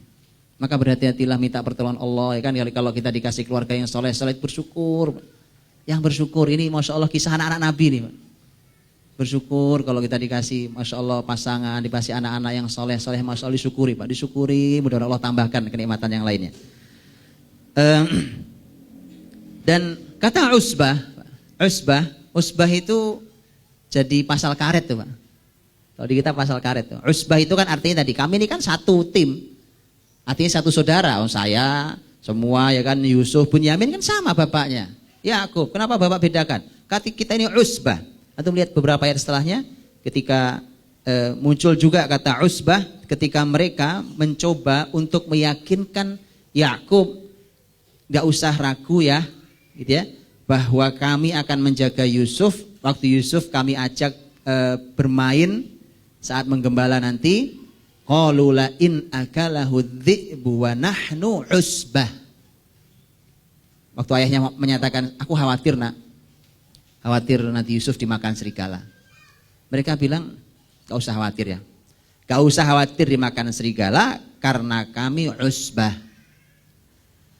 Jadi usbah ini oleh kami ini kan satu keluarga, ya kan, satu saudara. Jadi di awal usbah digunakan untuk melegitimasi hasad, melegalkan hasad. Usbah yang di sini digunakan untuk meyakinkan ayahnya betapa ukhuwah kami erat. Bohong kan? Itu usbah itu, Pak. Kita ini kan satu tim, ya kan? Itu kalimat gitu, Pak. Di satu sisi itu digunakan untuk perang, satu sisi digunakan untuk mengatakan kita akan teman dengan saudara, ya. Usbah. Wa nahnu usbah. Inna abana lafi dhalalim mubin. Dan kata dhalal di ayat ini artinya adalah kesalahan, bukan kesalahan. Jadi mereka mengatakan ayah kita salah nih. Salah, jelas-jelas salah ini. Kalau sampai mencintai Yusuf dan saudara kita lebih daripada kita. Dan ternyata nanti juga kata dhalal dipakai artinya salah dalam ayat ini, bukan sesat. Juga ketika para wanita menyebarkan gosip bahwa istri sang penguasa ternyata tergoda oleh budaknya, itu Yusuf. Mereka mengatakan bahwa innala naraha fi dhalalim mubin, menurut kita ini istri penguasa kita ini jelas-jelas dhalal. Ini jelas salah. Salah yang nyata. Ketika Yakub alaihissalam mengatakan bahwa innila ajida riha Yusuf, saya mencium aroma Yusuf, itu anak-anak cucunya bilang, innaka lafi dhalalikal qadim. Dolal lagi. Ayah ini masih aja dalam dolal yang dulu. Ayahnya kok nggak berhenti ingat Yusuf ya kan? Itu salah ya, dolal. Ya, dan tiga-tiganya ini masalah semua. Ini yang saya sebut dengan ini 3 dolal yang tiga-tiganya dolal, Pak. Kan? Karena di sini mereka menganggap ayahnya salah, ini salah mereka. Ya kan? Kalau yang wanita tadi dianggap salah itu ada benarnya tapi ada salah. Nanti ada salah yang saya ungkapkan waktu sampai di ayat itu. Adapun yang mereka mengatakan bahwa kata Yakub aku mencium aroma Yusuf, gitu ya. Itu ketika mereka tidak percaya, mereka juga salah. Padahal mereka tahu ayah mereka adalah nabi. Baik. Kemudian begitulah sampai kisahnya kita tahu bahwa kemudian Yusuf dibuang ke sumur. Akhirnya mereka sepakat kan, qala qailum minhum la taqtulu Yusuf. Masih ada yang ini namanya hubungan emosional persaudaraan. Nanti di ayat berikutnya nanti ketika Yakub bicara ada hubungan emosional keayahan. Ini manusiawi. Ternyata ada juga yang nggak tega, jangan bunuhlah, masa dibunuh ya kan? Jangan bunuh. La taqtulu Yusuf. Gak usah dibunuh, tapi buang aja ke sumur. Nanti kan kalau ada orang lewat. Jadi dia masih berharap saudaranya selamat. Cuma yang penting jauh dari wajah ayah. Itu yang penting. Pokoknya jauhkan dari wajah ayah kita nih. Yakhlulakum wajhu abikum. Pokoknya jauh dari wajah ayah. Dia maunya boleh dibuang. Akhirnya mereka sepakat pada yang lebih rendah ini. Bukan bunuh. Alhamdulillah ya kan. Pokoknya gak usah khawatir Pak. Kalau antum ditakdirkan oleh Allah tertentu, antum tidak meninggal sampai takdir itu terjadi pada diri antum. Gak usah khawatir. Ini kan rencananya harusnya mati kan? Tapi nggak mati karena Yusuf masih punya sejarah panjang kebesarannya. Dan Yusuf masih harus hidup, setidaknya dari peristiwa ini, hidup lebih dari 100 tahun. Menurut sebuah riwayat. Setelah peristiwa ini. Setelah peristiwa hasad ini, itu disebutkan Yusuf setidaknya kurang lebih dari 100 tahun hidupnya. Makanya nggak mati. Karena memang takdir Yusuf masih harus mengalami kebesaran-kebesaran. Dan ini pula yang membuat Yakub 80 tahun tetap sabar dan yakin Yusuf masih hidup. Apa sebabnya? Kan sudah nggak ada berita. Kan coba sekarang, mohon maaf saudara-saudara. Umpamanya ada peristiwa kecelakaan. La qadarullah terjadi kecelakaan yang berlalu, ya kan? Umpamanya pesawat Malaysia itu sampai sekarang nggak ketemu itu. Kan orang akhir sudahlah. Dah, gitu ya. Yang semua berita yang ada sudah banyak yang menyerah dan sudah meninggal semua. Padahal baru berapa itu? Peristiwanya kapan peristiwanya? Yakub bertahan 80 tahun yakin Yusuf masih hidup. Ini bukan sekedar yakin, kalau yakin itu emosional Pak. Yakin dalam makna emosi bukan. Yakub memiliki ilmu bahwa Yusuf masih hidup. Ini enaknya orang punya ilmu. Hidup itu gak tebak-tebakan Pak. Dan nyaman, ya sudah. Kalian mau bicara apa ya kan? Ayah yakin Yusuf masih hidup. Karena ada ilmunya. Ini ilmunya. Karena mimpi Yusuf dengan sangat jelas takwilnya. Belum kejadian loh, kan anak itu hilang. Belum kejadian, 11 saudaranya bahkan bapak ibunya, Syams wal Qamar semua sujud di hadapan dia. Belum kejadian itu. 80 tahun berpisah, nah pasti dia masih hidup. Karena belum kejadian ini. Dan takwil ini jelas benar. Ya, itu pakai ilmu Pak. Maka ujungnya nanti Yakub begitu dapat bajunya Yusuf semelek gitu ya, bisa melihat lagi dia melihat, kan aku udah bilang ke kalian semua bahwa aku tahu apa yang tidak kalian tahu, tuh. Itu setelah 80 tahun Pak, ya Allah, 80 tahun memendam kalimat itu Pak. Antum tahu itu, makanya yang sabar nggak apa-apa. Kadang-kadang kalimat itu perlu keluarnya sekian puluh tahun ke depan nggak apa-apa. Aku kan udah bilang, ya kan? Ayah nih punya ilmu yang kalian tidak punya ilmunya. Itu 80 tahun berikutnya baru sahabat. Yang sabar ya nggak apa-apa. Sabar itu. Baik. Ya, intinya ketika mereka kemudian menjual Yusuf segala macam dan kemudian dijual dan seterusnya. Wa qala alladzi ishtarahu min Misra limra'atihi akrimi mathwah. Ketika Yusuf dibeli oleh keluarga istana itu, kemudian sang raja berkata pada istrinya, akrimi mathwah, muliakan anak ini. Ya, muliakan anak ini, asa ayyan fa'ana, mudah-mudahan anak ini manfaat buat kita. Au natakhidahu walada, atau kita ambil aja jadi anak. Disebutkan oleh para ulama bahwa waktu si Raja Mesir ini berkata pada istrinya, ini Yusuf dengar, Pak. Yusuf dengar kalimat itu. Akrimi maswahu asa ayyan fa'ana au natakhidahu walada. Yusuf dengar. Yusuf yang dibuang, disia-siakan oleh saudaranya gitu. Kemudian ternyata ada orang lain yang justru menyelamatkan, memuliakan dia, siap menjadikannya sebagai anak, bahkan tinggal dalam istana. Kebaikan bukan? Kebaikan. Makanya lihat. Ini akhlak mulia yang dicontohkan para nabi, yaitu membalas kebaikan dengan kebaikan. Ini perintah Rasulullah Muhammad SAW bahkan. Beliau mengatakan, man ata ilaikum ma'rufan fakafi'uh. Kalau ada yang memberikan kebaikan kepadamu, maka tolong dibalas. Ya, ada yang ngirimi hadiah Ramadan gini, hadiah korma gitu ya. Balaslah kebaikannya, antum ngirimin apa ke beliau ya. Fa illam tajidu fad'ulah, kata Nabi SAW. Kalau kamu tidak punya untuk membalasnya, doakan yang baik buat dia. Itu adab, akhlak, itu akhlak. Nabiullah Yusuf alaihissalam ketika nanti digoda oleh istrinya, dia mengatakan apa? Qala ma'adzallah. Kata Yusuf, a'udzubillah. Saya berlindung pada Allah, saya tidak mau perbuatan dosa ini. Innahu rabbi ahsana mathwai. Rob di sini bukan Allah. Para ulama tafsir mengatakan Rob di sini artinya tuan, majikan saya. Itu suamimu.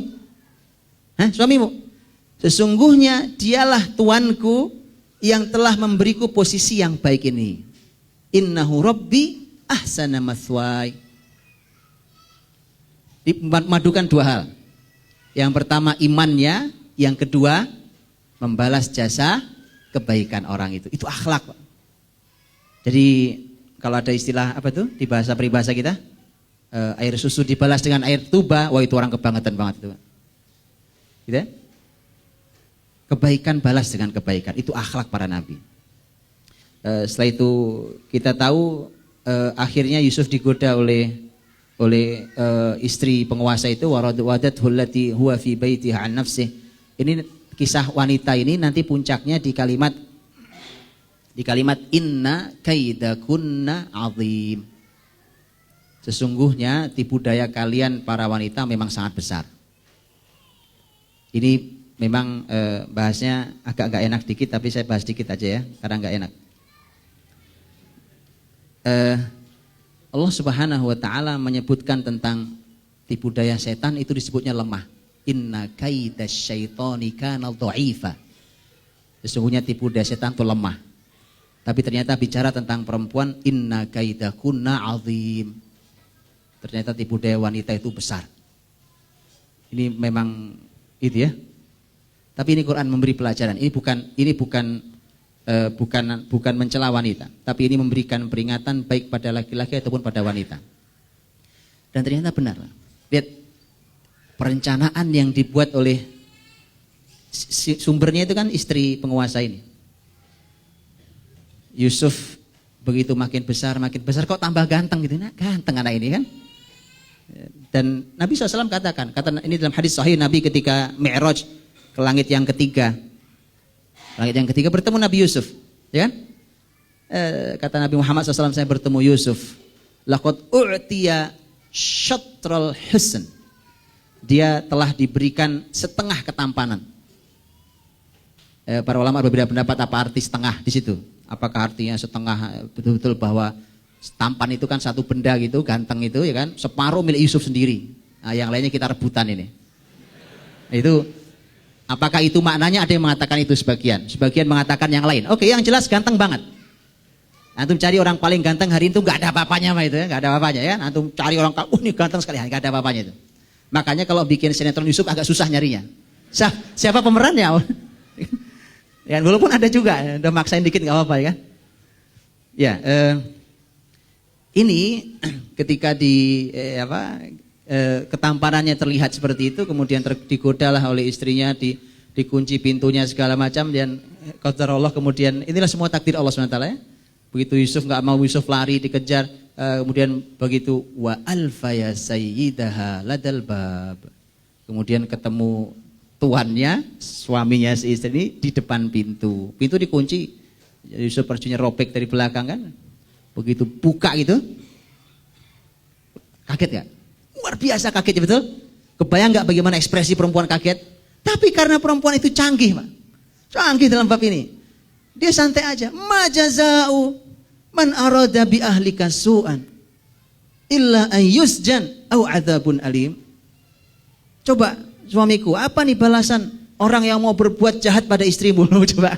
Yang jahat siapa, yang dituduh siapa?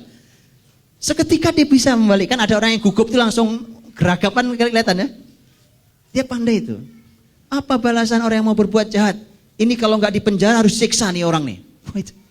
Yusuf hanya mengatakan bahwa dia yang goda saya, dan seterusnya sampai dibuktikan. Yang menjadi masalah adalah ketika sudah diketahui bahwa ternyata Yusuf benar. Dalam kisah kita tahu wa syahida syahidum min ahliha, ketika ada yang memberikan saksi segala macam tentang baju itu, dan kisah baju ada 3 baju di dalam kisah Yusuf sebenarnya. Nanti ada yang mau nyampaikan ya? Ada 3 baju dalam kisah surat Yusuf, dan 3-3-nya istimewa. Jadi kisah itu berputar pada mimpi, baju, ya kan? Luar biasa ini, Pak. Luar biasa. Atau ini orang-orang yang biasa ini tahu membuat ilustrasi ini. Yusuf begitu ketahuan bahwa dia sudah benar, maka pembesar mengatakan, Yusufu a'rid an hadza. Yusuf, kamu jauhlah dari ini semuanya, tolong ditutupi masalahnya. Ini aib keluarga besar, Pak. Keluarga pemimpin ditutup. Wastaghfiri li dzambik innaki kunti minal khati'in. Kata suaminya kepada istrinya itu, kamu istighfar. Kau minta ampun. Karena kamu yang salah. Di sini Yusuf alaihissalam diminta untuk menutup, tapi ternyata kebongkar juga. Yusuf penutupnya. Sudah, itu aib, Pak. Ditutup, ternyata kebongkar juga. Mudah-mudahan Allah lindungi aib kita, mudah-mudahan, karena Masya Allah ini sebagaimana doa yang diajarkan Nabi Muhammad SAW. Allahumma astur aurati wa amin rawati. Ya Allah, tutuplah aibku dan berikan rasa aman pada rasa takutku, karena tidak ada di antara kita yang tidak punya salah. Maka mintalah ditutup Allah SWT. Allahumma astur aurati wa amin rawati. Memang di tafsir di Ibnu Katsir ada kalimat singkat gitu, tapi luar biasa, Pak. Ketika beliau mengatakan, mengapa ya kok suaminya si pembesar itu kok kelihatannya nggak terlalu marah gitu ya? Kayaknya gampang, udah kamu minta maaf, ya, karena kamu salah. Kebayang nggak para ayah, para laki-laki kalau istrinya tiba-tiba begitu? Kebayang kan? Kebayang, Pak. Ini kenapa bisa begitu? Ibnu Katsir mengatakan ada 2 kemungkinan. Kemungkinan pertama, memang si raja ini orangnya lembut sekali. Kalau ini keistimewaan. Tapi kemungkinan yang kedua ada. Karena istrinya pun tahu aib suaminya. Yang istrinya nggak akan sabar juga ngeliat itu. Sudahlah kalau gitu sama-sama kita kan. Sudah selesai kan. Tapi kemudian akhirnya berita tersebar juga di seluruh wa qala niswatun fil Madinah imra'atul aziz turawidu fataha an nafsiha qad syaghafaha hubba. Ternyata kata para wanita ini jadi bahan gosip. Jadi ini menjadi gosip istana, ya kan, gosip kota. Jadi dulu gosip itu memang penyakit wanita ternyata di ayat ini. Mereka menggosip bahwa ini ternyata ternyata istri penguasa kita ini tertarik sama budaknya. Ternyata. Atau coba lihat. Yang dikomentari oleh para wanita di zaman itu bukan rencana zinanya, tapi dia nggodain budaknya. Kenapa? Para ulama katakan karena itu masyarakat kafir. Masyarakat kafir zina biasa aja kali. Tapi ini kan gak kelas kali gitu. Ini gak kelas, Pak. Gak kelas, masa tertarik sama budaknya. Maka muncul kembali tadi makar wanitanya, muncul lagi itu putri istri penguasa itu muncul lagi makarnya. Kemudian diundang mereka, kita tahu, diundang mereka apa segala macam. undang makan. Makar, gak ada yang tahu kalau itu makar juga. Undang makan, datang, kumpul ya kan, diundang di istana, ya. Kasih pisau, kasih buah kan. Kemudian dia berkata, qalati khruj alaihin. Yusuf keluar. Lihat Pak isengnya. Yusuf keluar, Pak. Yusuf keluar. Falamma ra'aynahu akbarnahu wa qatta'na aydiyahun wa qulna hasya lillah ma hadza basyara in hadza illa malakun karim. Dia mengatakan begitu ngelihat semua wanita ngelihat Yusuf keluar itu, mereka sampai ini bukan manusia, ini sambil motongin tangannya, Pak. Ini bukan manusia, ini malaikat. Dari mana mereka tahu itu malaikat? Apa mereka pernah lihat malaikat? Itu bukti bahwa sejak zaman dulu orang memahami malaikat adalah gambaran kesempurnaan. Dan orang memahami setan adalah gambaran keburukan. Makanya buat mereka pokoknya kalau istimewa itu malaikat aja. Jadi, walaupun mereka orang nggak tahu itu malaikat. Ini malaikat. Apa jawabannya? Wanita ini mengatakan qalat fadzalikal ladzi lumtunnani fi. Nih. Ini nih laki-laki yang kalian gosipkan saya itu. Dia mengatakan, kamu lo ngelihat baru sekali udah motongin jari masing-masing. Lah aku lo tiap hari ngeliatin dia. Itu di tafsir ditulis itu, kalimat itu ditulis, Bang. Antum buka tafsir. Ditulis kalimat itu bahwa kamu kan baru sekali ngeliat Yusuf sekali kau lihat udah motongin tangan lo coba. Itu ngeliat sekali motong tangan, lihat 5 kali motong leher kalimat itu. Ya, fadzalika alladzi lumtunnani fi. Iya rawadat lumtunnani fi, jadi dia bilang pokoknya ini menjadi sebuah legitimasi akhirnya. Akhirnya dia ngancam lagi perempuan ini. Pokoknya tidak ada habisnya dia ngancam. Pokoknya kalau sampai dia tidak mau memenuhi keinginan saya maka akan dipenjara. Yusuf dari dalam kan tadi baru keluar masuk lagi kan dia dengar. Maka dia berdoa, qala rabbis sijnu ahabbu ilayya mimma yad'unani ilai. Ya Allah, penjara lebih aku sukai daripada apa yang mereka ajak ini. Lihat, Pak. Kan pilihannya 2 ya. 1 berbuat dosa, zina. Yang 1 penjara. Milih mana? Milih mana? Harusnya milih yang ketiga, Pak. Betul kan? Harusnya milih yang ketiga. Apa yang ketiga? Ini disampaikan para ulama. Apa yang ketiga? Yang ketiga, ya Allah selamatkan aku dari kedua-duanya. Oh iya dong. Harusnya itu yang dipilih Yusuf. Tapi Allah gerakkan lisan Yusuf untuk menemui takdir baiknya. Bahwa tergerak lisan Yusuf, ya Allah penjara lebih aku sukai. Harus masuk penjara. 7 tahun di penjara, Pak. Enggak sebentar, 7 tahun di penjara. Makanya antum perhatikan tuh. Penjara itu isinya tidak semua orang salah. Supaya antum tahu. Karena Nabi Yusuf pernah di penjara. Dan bukan karena kesalahan, justru karena kemuliaan. Saya belum meneliti kalau penjara Indonesia ya. Antum boleh teliti. Antum teliti aja berdasarkan kajian surat Yusuf ini. Nabi Yusuf alaihissalam ternyata dengan masuk penjara itulah kemudian beliau nanti akan menemui takdirnya, karena dari situlah dia bertemu si 2 pemuda tadi tentang mimpinya sampai disebutkan di raja-raja tertarik dan seterusnya. Ini Bapak Ibu rahmati Allah, ada kalimat bagus sekali, saya suka kalimat ini. Dan Yusuf alaihissalam ini sebenarnya Allah berikan 2 ketampanan wajah, ketampanan hatinya. Ternyata ini kalimat bagus nih. Ini ada acara TV, seorang pembawa acaranya bilang begini. Yusuf masuk penjara karena ketampanan wajahnya. Dan dikeluarkan Allah dari penjara karena ketampanan hatinya. Jadi status lagi, ya kan? Baik, Yusuf betul masuk penjara gara-gara apa? Gara-gara ganteng, Pak. Ini resiko orang ganteng. Iya, makanya semua itu ujian, Pak. Semua ujian. Termasuk ganteng itu ujian. Makanya nggak mudah juga, ya kan? Nggak mudah. Ya ini resiko orang-orang ganteng. Jadi hati-hati antum yang ganteng-ganteng ini memang Masya Allah, ya mudah-mudahan Allah jaga, ya kan?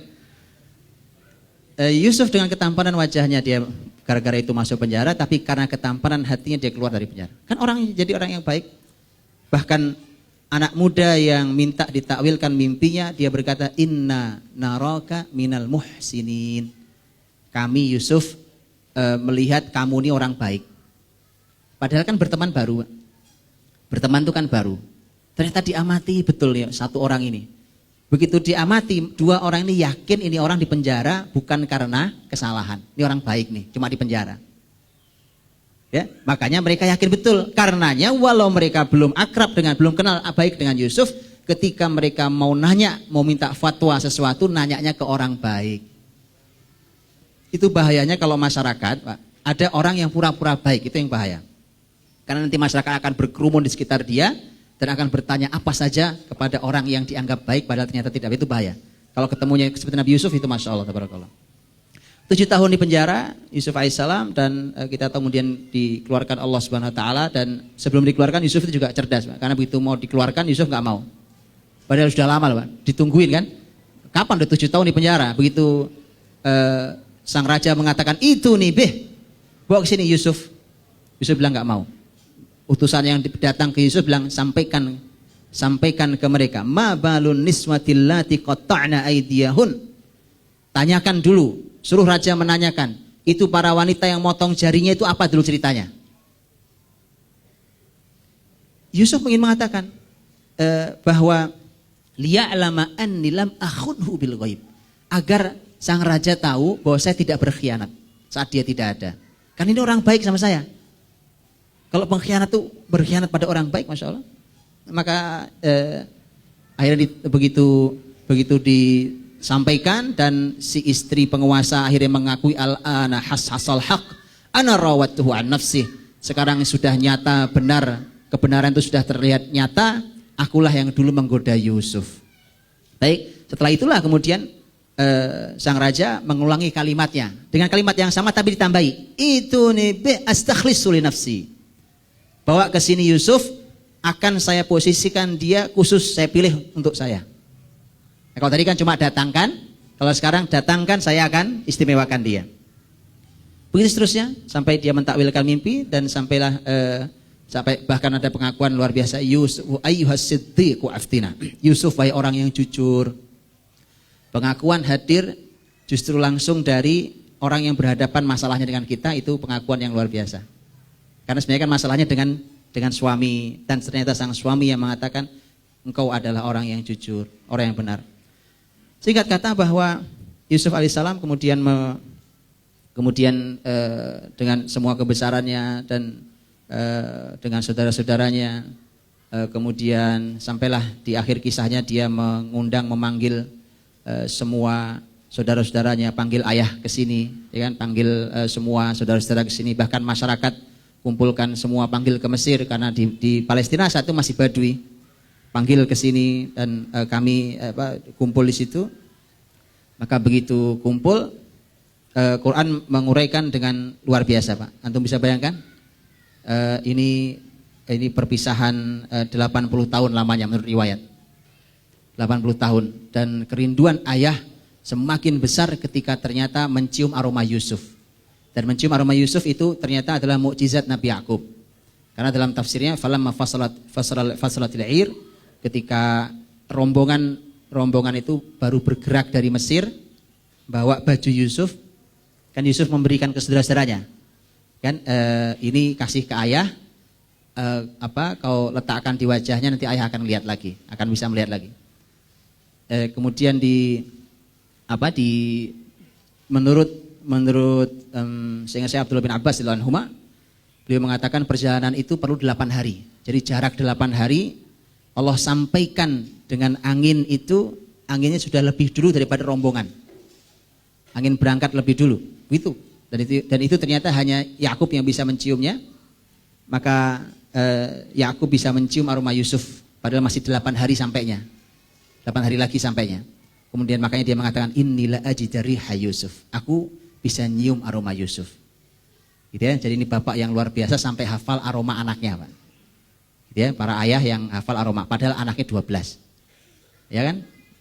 Kita suruh nyiumin nanti satu-satu, Bu, suruh nyium, bapaknya suruh nyium, hafal apa enggak anak pertama, anak kedua, ya kan? Ya, termasuk saya enggak hafal ya. Ini luar biasa, Yakub luar biasa. Yakub alaihissalam tahu yang mana ini Yusuf, ini aroma Yusuf nih. Dan itulah kemudian Yusuf dan ternyata benar. Bahkan Yakub sampai mengatakan juga, ya itu kalau saya nyium aroma Yusuf, Laula antufannidun, itu pun kalau kalian percaya dan kalian tidak nuduh saya sudah pikun. Kalian tetap nggak percaya juga kan? Bener aja nggak percaya kan? Ayah ini tafta'u tadhkuru Yusuf. Ayah ini masih aja nginget-nginget Yusuf. Udahlah ya kan? Masih aja Yusuf kan? Karena ayahnya punya ilmu dan yakin Yusuf hidup. Dan benar. Kemudian ayahnya melihat dan bisa melek kembali. Ini luar biasa ini itu ya. Dan setelah itulah maka dibawa. Lihat pertemuan luar biasa. Pertemuan setelah perpisahan puluhan tahun lamanya. Falamma dakhalu ala Yusuf awa ilaihi abawai. Ini para ulama tafsir ada perbedaan pendapat tafsirnya, tapi di antara tafsir mengatakan bahwa ketika rombongan ini datang, disebutkan Yusuf sebagai seorang menteri menjemput ayahnya di luar kota Mesir. Ketika dengar bahwa sudah dekat, dijemput. Ini adab luar biasa pada orang tua dan saudara kerabat. Bahkan disebutkan saat itu sang raja langsung memberikan titah bahwa ikutlah kalian semua para menteri keluar bersama Yusuf menjemput Nabi Yakub alaihissalam. Karena itu Nabi. Ya, dan bahkan disebutkan rajanya pun ikut keluar menjemput itu. Makanya begitu pertemuan awa ilaihi abawai. Bahkan kemudian Yusuf memeluk kedua orang tuanya. 80 tahun berpisah. Lalu dipeluk orang tuanya. Kemudian Yusuf mengatakan, qala dkhulu Misra insyaallahu aminin, silahkan masuk ke Mesir, kalian semua aman. Masuk ke Mesir. Masuk ke istananya, didudukkan di singgasana. Wa rafa'a abawaihi 'alal 'arsy. Dan kedua orang tuanya didudukkan di arsy, tempat duduk. Wa kharru lahu sujada, dan semua sujud. Saat itu sujud disebutkan oleh para ulama bahwa sujud adalah merupakan syariat yang saat itu masih boleh, tetapi sampai Nabi Isa. Tapi di zaman Nabi Muhammad SAW sujud sudah tidak diizinkan kecuali hanya kepada Allah Subhanahu Wa Taala. Kalau dulu sebagai penghormatan pada yang tua sujud. Kalau di zaman umat Nabi Muhammad SAW dilarang. Mu'adz bin Jabal pernah sujud di hadapan Nabi, kata Nabi SAW tidak boleh sujud. Salman pernah sujud di hadapan Nabi, kata Nabi sujud hanya untuk Allah Subhanahu Wa Taala. Gitu ya. Kemudian mereka sujud sebagai penghormatan, wa kharru lahu sujada. Kemudian lihat kalimat waqal. Yusuf berkata, sebenarnya Yusuf dulu ngadu pertama tentang mimpinya, ya abati hadza ta'wilu ru'yaya min qabl. Ya, inilah takwil mimpiku yang dulu. 80 tahun mimpi baru kejadian. Qad ja'alaha rabbi haqqan. Ini Allah Rabbku menjadikannya dia benar nyata. Bahwa ini kejadian betul. Wa qad ahsana bi id akhrajani minas sijn. Dan dialah Allah yang telah mengeluarkan aku dari penjara. Ini Bapak Ibu dirahmati Allah SWT, ini luar biasanya Nabi Yusuf. Ini akhlak para nabi. Apa yang membuat Nabi Yusuf di penjara? Kan sebenarnya tidak jauh dari rangkaian saudara-saudaranya ini. Saudara-saudaranya itu Bapak Ibu, saudara-saudaranya itu sampai detik ketika mereka minta bantuan karena kering di negeri Syam dan mereka ke Mesir. Dan mereka belum tahu kalau menteri itu saudaranya, Yusuf, gitu ya. Mereka itu masih gitu bicaranya tentang Yusuf, masih ngungkit-ngungkit Yusuf dengan bahasa jelek. Karena Yusuf kan sengaja meletakkan itu kan, suwa'al malik gitu, buat petakaran itu diletakkan di karung adiknya kan, supaya dia bisa nahan adiknya, dia nahan Binyamin. Kan? Begitu ketahuan bahwa inilah pencurinya, padahal bukan mencuri, dan itu sudah direncanakan oleh Yusuf. Yusuf sudah bilang ke adiknya. Ya sudah bilang, ini sudah direncanakan, sehingga adiknya juga tidak kaget. Tapi mereka kaget, begitu mereka kaget kalau adiknya nyuri, mereka bilang, kalau dia nyuri nggak aneh, dulu saudaranya juga tukang nyuri. Siapa maksudnya? Yusuf alaihissalam. Jadi memang mereka ini Masya Allah gitu. Dan orang bilang, hasad sudah puluhan tahun tuh bisa nggak hilang. Hasad puluhan tahun bisa nggak hilang. Nah, jadi itulah ketika seperti itu maka tolong dijaga. Hasad memang tidak mudah, kita berlindung pada Allah, bersihkan hati kita itu. Dan ternyata ini akhlak para nabi, Pak Subhanallah, tawadhu dengan rendah hati kita. Dan sudah sampai menyakitkan segitu panjangnya, dari mulai diceburin ke sumur terus sampai puluhan tahun itu masih jahat. Tapi begitu bicara dengan ayahnya, Yusuf hanya berkata, menyebutkan cuma satu masalah hidupnya. Padahal masalahnya banyak banget kan. Coba satu disebutkan. Alhamdulillah Allah mengeluarkan aku dari penjara ya. Cuma urusan penjara. Urusan penjara. Dan penjara pun tidak ada hubungannya langsung dengan saudara-saudaranya. Pak. Jadi gak ada yang disebutin tuh. Ini akhlak subhanallah. Gak usah diungkit lagi. Sudah lewat. Ya kan? Sudah lewat. Ini masih diungkit aja Pak. Sudah lewat. Milikilah jiwa yang lapang seperti Nabi Yusuf AS. Bahkan Yusuf tuh waktu mengenalkan. Semua sudah kumpul saudara-saudaranya yang 11 orang itu. Bagaimana Yusuf mengenalkan? Ana Yusuf wahada akhi. Ini Yusuf dan ini Bunyamin saudaraku. Itu Yusuf sambil nangis dia buka tutup singgasana mahkota kepalanya itu. Kemudian dia nangis dan dia berkata bahwa aku Yusuf. Lihat Yusuf tidak mengatakan aku nih menteri Mesir. Dia tidak mengatakan kalian semua tahu sekarang siapa yang berhasil? Gak ada kalimat itu Pak. Gak ada itu kalimat, tolong dihindari ya. Ya sudah maafkan sudah gak apa-apa. Sudah. Dia hanya menyebut namanya, aku Yusuf. Padahal dia pembesar Mesir. Yang masuk ke istana Yusuf saja 8 pintu semua dijaga penjaganya. Gak semua orang bisa. Tapi Yusuf turunkan derajatnya karena posisinya adik. Dia bilang aku Yusuf. Dan ini saudaraku. Akhlak para nabi. Makanya kemudian beliau mengatakan wajah abikum minal badwi min ba'di an nazagha syaitanu baina ikhwati inna rabbi latiful lima yasha. Setelah Allah Subhanahu wa taala mendatangkan kalian juga dari Badui ke sini, itu juga kenikmatan besar kebersamaan. Setelah dulu setan yang memisahkan antara aku dan saudara-saudaraku, Nabi Yusuf mendingan nyalain setan aja. Udahlah yang salah setan ini, memang salah, setan yang salah ya, bukan kakak-kakak saya, enggak apa-apa. Ini pemaaf luar biasa. Terakhir sekali, setelah semua kenikmatan didapatkan Yusuf, setelah perjalanan panjang terbiah Allah Subhanahu wa taala, sekarang berkumpul semua dengan orang tuanya, keluarganya, kakak-kakaknya, semua bahkan masyarakatnya, bahagia mereka di Mesir, sebuah negeri peradaban saat itu. Kemudian dia berdoa, Rabbi qad ataitani minal mulk.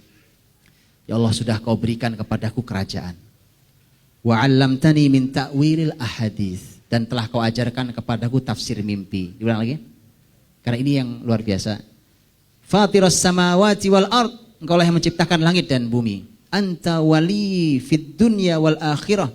Engkaulah yang menjadi waliku, penolongku di dunia ini dan di akhirat. Semua perjalanan ini engkau yang menolongku. Tawaffani muslima wa alhiqni bis salihin. Wafatkan aku dalam keadaan muslim dan kumpulkan aku bersama orang-orang soleh.